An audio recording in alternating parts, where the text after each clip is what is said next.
First of all, thanks everybody for coming. This was our first ever attempt to do something like this. We had no idea how many people might actually be interested. But yeah, when you believe in something that needs to be done, like you should do it no matter how many people are interested. So I think that was the principle. Like we believed this thing should happen because we believe there is some, there are some things that we have learned through the years, and maybe it's time, there is a broader community around this. So the Japanese companies, they had this lean manufacturing philosophy. Like somehow they were able to produce cars that were much cheaper and much better than the American cars. And then people started studying the Japanese philosophies. And there was one quote that really struck me at that point was that when you hire somebody, like you not only hire hands, but you also hire a brain. And the philosophy till then was essentially that the brain, the thinking was done by people who sit in some management layer, and then everybody else is just hands who's supposed to do the work. But the Japanese found out that if you let the people who do the actual work control their work, then they can improve quality much more. Like somebody sitting in the office doesn't know why a particular machine doesn't operate in the way it needs to operate, or how they can fine tune some settings or improve the work and improve the quality. So this idea that everybody in the workplace is as important and as smart and as capable as somebody sitting in some management office was very, very interesting to me. And that idea stuck with me for many years, that, yeah, this makes sense. Why don't companies operate that way? And my family also ran a family business, and there was a management, and there was, factory, and there were workers. And I could see that, even in the places where I was directly involved, like there was this problem that, there was this clear hierarchy of ideas and working that was happening. After that, when we started this software company, Frappe, for those who are not familiar, like Frappe is a company we started in 2008. We were a very small company for a long time, and then kind of we grew organically through the years. So a very small company doesn't need any hierarchy, doesn't need any systems. And it kept on, like we kept on growing slowly, organically for years, and then we hit 30 people at some point, and then all hell started, everything started becoming chaotic. And then we also had somehow a two-layer system automatically formed in the company. And then that was also the time COVID hit. And during COVID, we again ramped up our team. We went to 70, 80 people.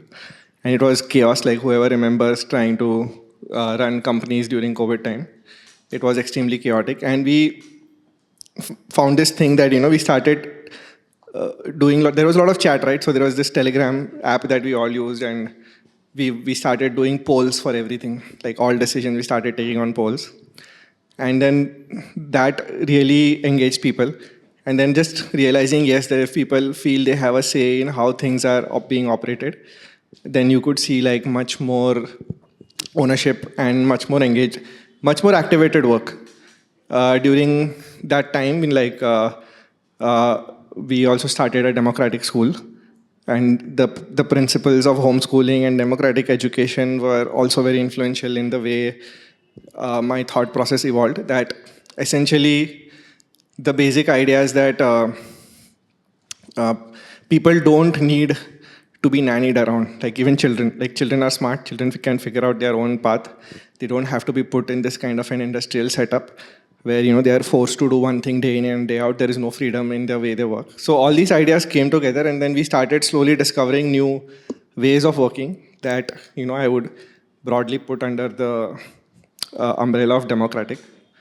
Again, just for theory, like why this? I mean, if you look at the current system, essentially, I mean, this is Karl Marx's criticism of capitalism, is that the people are just a means to an end. Like the people themselves are not individuals. They are aspirations, and their individuality does not matter. They are just resources. And even today, people talk about employees as resources because that's how we treat people. We just treat them as means to an ends rather than full individuals who have their own freedom and wishes and purposes. And then what Marx also said, that this will make society alienated. Because if you are a craftsperson and say if you're making a chair, then your soul is in the chair and you feel somehow connected to your work. But if you're just a factory worker who's just doing one thing day in and day out, like you have no connection to your work. And sadly, that will create a society which will be very unhappy and very repressed and very alienated. So these are current. I'm sure all of us who have been through any kind of schooling system, understand that we are all repressed, alienated because we have been put into this industrial model. Like we are treated like machines and not fully humans, right? And the alternative system that we are proposing, is based on these values like freedom, trust. I think freedom is the most important value because freedom is like life. So if you ask somebody that is, if you ask anybody's opinion about anybody, like anything, but if they are not alive, then it doesn't matter, right? But because they don't matter they are not there. It is very similar if they are not free. If they are not free to think, express themselves, or have their own original opinions, then they are not fully alive in some ways, right? I mean, it just feels that people without freedom don't have choice, and when people don't have choice, then that is the fundamental value for any kind of an alternate system, that everybody should have freedom. And very thankfully, we live in societies that are by and large free, right? We live in liberal democracies where liberty is one of the core values of our constitution as a country as well. And again, these are all inspired values from French Revolution and other places. But this idea that liberty is at the heart, freedom is at the heart of work, that is, I think, the crux of this new system that we all kind of agree at some level. And then this other idea is of trust, that when you leave people to their devices, they will do the wrong thing. So that is the assumption. Like mostly people assume that if you don't tell your children what to do, or if you don't tell your employees what to do, they will do the wrong thing. They will be lazy. They will create damage. They will go and do something wrong and destroy value. That is the default assumption, right? So that assumption is also probably wrong, because I don't think anybody in this world wants to, not succeed in life. Like most people want to succeed in life. And who is a better architect of your career? No, I mean, you are a best architect. Like your manager can never be a better architect than you about how you want to build your career. So this idea that people by default are devious and evil, or is also kind of a false assumption in a lot of ways. And then this idea of wholeness is that people are not machines. Like you can't expect them to work from 9 to 5. They may have an off day. They may want to take a break. There is this very interesting. So we get who's on leave, and there is this one person in our team who has on 15th of every month, he has a mid-month break. That is, I feel very happy. Yeah, this guy gets it. Sometimes you just want to take a mid-month break, for whatever reason. And you're not machines again. You don't have to work in this cookie cutter manner. Yeah, and and then the other idea is this whole management and the thinkers and the doers split, is that the doers are just given processes. You do exactly how you've been told to do, right? And there is no dynamic. There is no variety, or there is no creativity in your work. So I think the alternative system that we are proposing also has this kind of dynamic nature. So I want to quickly touch upon how we came here, right? Is the history of the company, right? The world's first joint stock company was the British East India Company, right? And their purpose was trade. It was formed by the merchants of London to fund a voyage to the East Indies, right? Which is India and other countries. And you figure out how they operated, right? They operated militaries. They ruled us. The emperor of India was defeated by the company, right? The word company itself is a military term. It's a term that says, a group of 100 to 200 soldiers is called a company.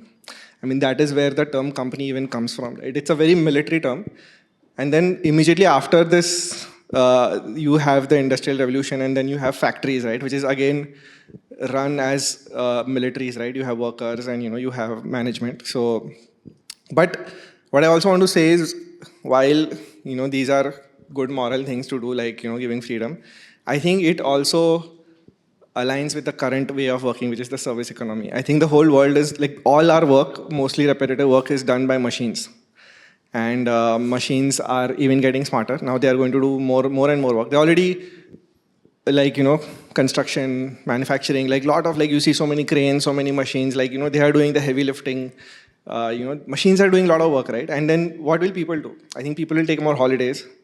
People will go to restaurants. People will, engage in the service economy, right? And that is where the future is, right? The future is in the service economy, right?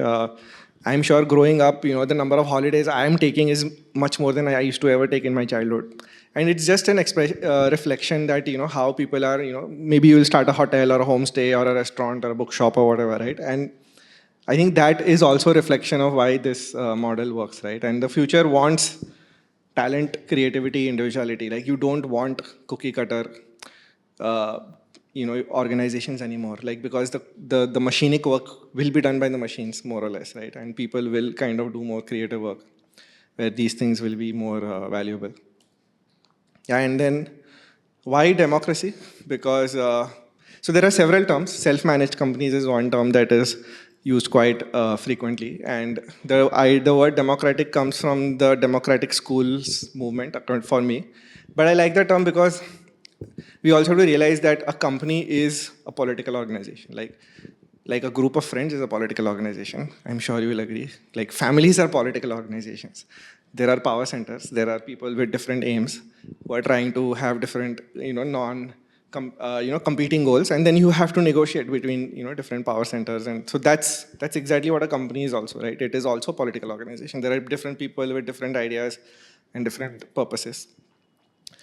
And I think the two, again, this is borrowed from the democratic schooling movement. Like, the two ideas that really, determine our democracy is, we can say, okay, voting is democracy, but voting is not democracy. I mean, there are two ideas that are very fundamental. It's like, you value freedom of, diversity of thought. Like, you value diversity. Like, you don't want everybody to think in the same way. You don't want everybody to do the same thing.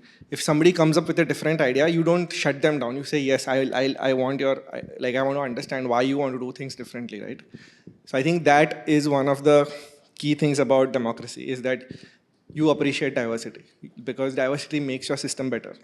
Like, you believe that in the long run, like, people having different competing ideas will end up, doing better for the whole, will end up doing better for the system than, everybody thinking in the same way and following one great leader who tells everything, right? And then the way you resolve differences is through dialogue and not authority.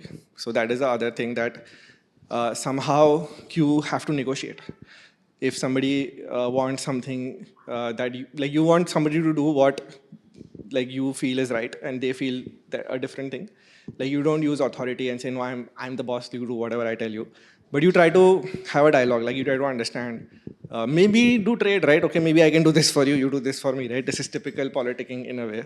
But that is still better than somehow using authority to get work done, right? So that is why I like the word democracy. Again, there is no specific reason why democratic. Yeah, and finally, right, our journey has shown that it works, it brilliantly works. We will have more talks, discussion during the day. That is the whole point. And I feel we should also maybe build a community around this. Like, this is just the first ever attempt to do anything like this. But the idea is that if you see companies or people following an alternate path and it works for them, somehow you are more likely to be convinced that this works, rather than just reading in a book or, watching a YouTube video. Like, if you can, like, genuinely engage with people and get their views on a lot of these topics, I think you are more likely to give deeper thought, and then, if these ideas have value, then they will spread. So that's it. Thank you very much.